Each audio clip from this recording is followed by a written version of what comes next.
जनता को जगाने का है।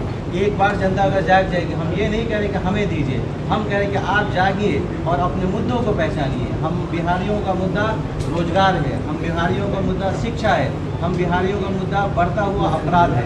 आपसे सवाल आज ही आप नीतीश कुमार ने आज मोतिहारी के मंच से कहा है कि हमने 10 लाख रोजगार दिया है और उन्होंने पूर्व में भी वादा किया है कि अगर 25 से 30 में हमारी सरकार बनती है तो 1 करोड़ लोगों को रोजगार। अच्छी बात।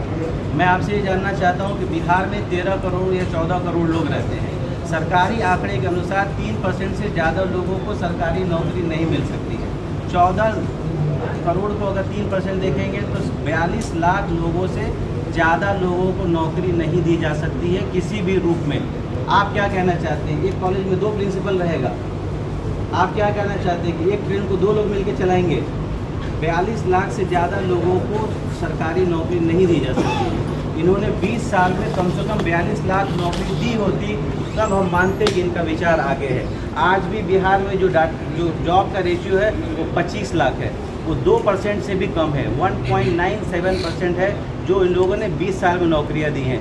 जिन लोगों ने सरकारी जो नेशनल एवरेज है वहाँ तक नहीं पहुँचाया, तो आप किस हिसाब से समझते हैं? जैसे एक महान व्यक्ति हैं, वो ये कह रहे हैं कि हर महीने औरतों को 2,500 हज़ार रुपये देंगे। आपको जान के ताज्जुब होगा कि इसका सालाना बजट 1,50,000 करोड़ होगा और बिहार का सरकारी बजट जो है 1,70,000 करोड़ है। तो आप ये कहना चाहते हैं कि बिहार का सारा बजट उठा करके महिलाओं को दे देंगे? तो सर टीचर्स को जॉब कहाँ से देंगे? आप पुलिस को सैलरी कहाँ से देंगे? एक चुनावी जुमला है और वो भी बिल्कुल बिना सोचा समझा हुआ। अब बात समझिए, आपने मुझसे कोई बात कहा तो मैंने आपको कहा कि मैं अपने पॉकेट में 50 करोड़ रुपया रखा हूँ, निकाल के दे दूँगा। सवाल ये कि उतना तो आपके पॉकेट की कैपेसिटी ही नहीं। सर, चुनाव से जस्ट पहले नीतीश कुमार जो बिजली के लिए जो 125 यूनिट फ्री किए, इस बात का जवाब दिया जा चुका है। प्रेस की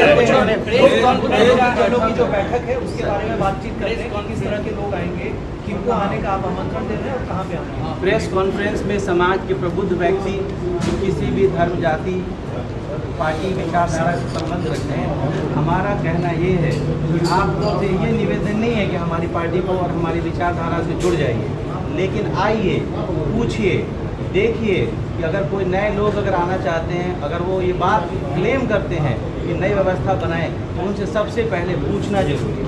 हमारा प्रयास जागरूक करना है।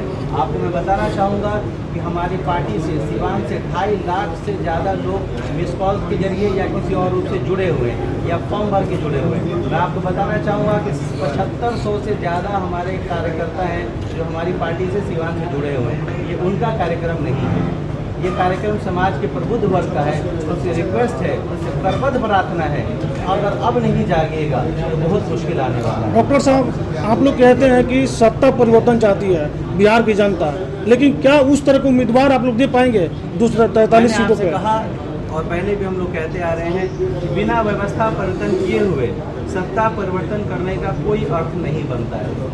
जब तक इकोसिस्टम चेंज नहीं होगा, अगर 1, 2, 4, 5 आदमी आ भी जाता है, किसी धार्मिक या जातिगत जुगाड़ लगा के आ भी जाता है, और अगर वो कल्चरल सिस्टम डेवलप नहीं होता है, और अगर लोग प्रबुद्ध नहीं हैं, लोग अगर सही मुद्दों पे अगर हमारे कैंडिडेट को भी अगर जाति धर्म के नाम पे वोट देंगे, तो मैं आज आपको गारंटी देता हूँ कि बिहार की व्यवस्था बदलने वाली नहीं है।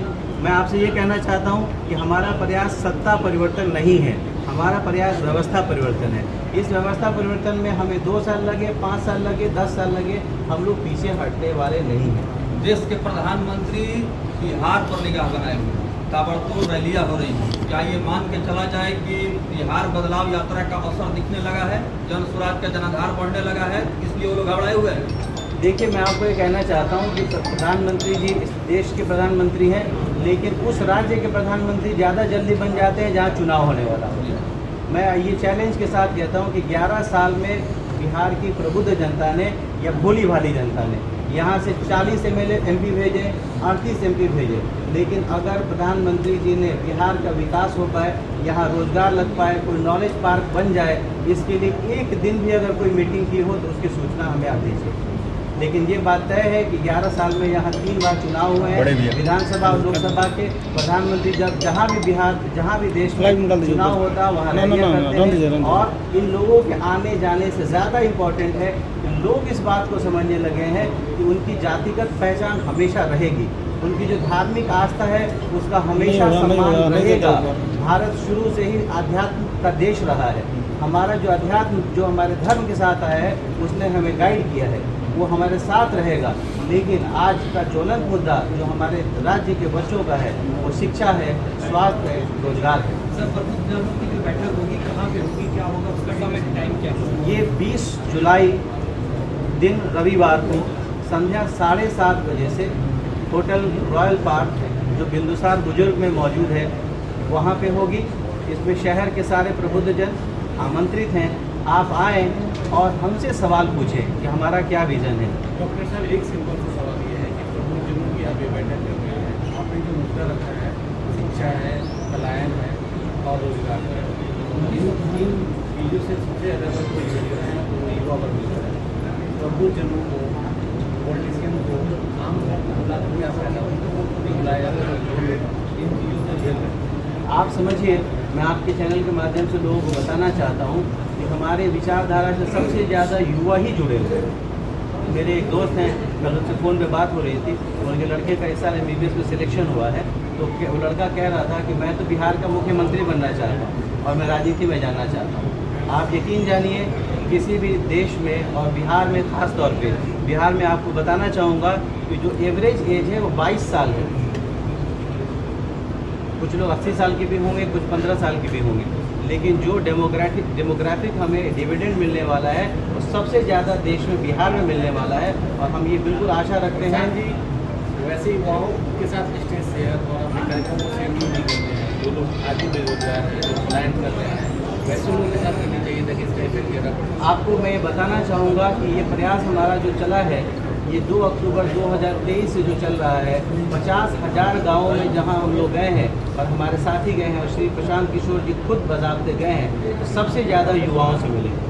अब एक बात होती है कि एक स्टेज के बाद दूसरे स्टेज पे जाना ज़रूरी होता है। आपकी बात को बिल्कुल एग्री करते हुए इस राज्य में जो परिवर्तन आएगा वो युवाओं के थ्रू ही आएगा। और हमारा फोकस इसका मतलब ये नहीं है कि प्रबुद्ध जनों को, युवाओं की शक्ति को प्रबुद्ध जन जब दिशा प्रदान करेंगे, जब समाज का इंटेलेक्चुअल क्लास उन्हें गाइड करेगा। आप देखिएगा कुछ दिनों पहले जो कुछ प्रोटेस्ट वगैरह हुआ उसमें टायर जला रहे हैं, समाज को नुकसान पहुँचा रहे हैं। ये युवा शक्ति को सही डायरेक्शन में चैनलाइज करने के लिए प्रबुद्ध जनों का, टीचर्स का, प्रोफेसर्स का, वकीलों का काफ़ी बड़ा रोल है। और हम ये नहीं कहते कि हम इनसे बात करेंगे, हम सबसे संवाद कर रहे हैं। और इस कड़ी में ये जो संवाद की कड़ी की गई है ये प्रबुद्ध जनों के साथ की गई है। डॉक्टर साहब, मुझे नहीं पता, मैं क्षमा चाहूँगा थोड़ा विलम्ब के लिए, मुझे नहीं पता ये सवाल पूछा गया है या नहीं।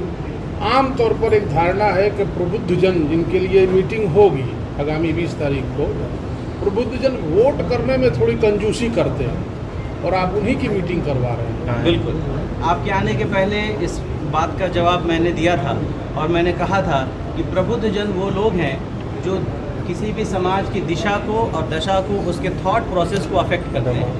अनफॉर्चुनेटली बिहार में जो दुर्दशा हुई है उसका बहुत बड़ा कारण ये भी रहा है कि जो लोग इस राज्य का डायरेक्शन डिसाइड कर सकते थे, जो लीडरशिप प्रोवाइड कर सकते थे, उन्होंने अपने आप को इलेक्टोरल प्रोसेस से बाहर रखा है।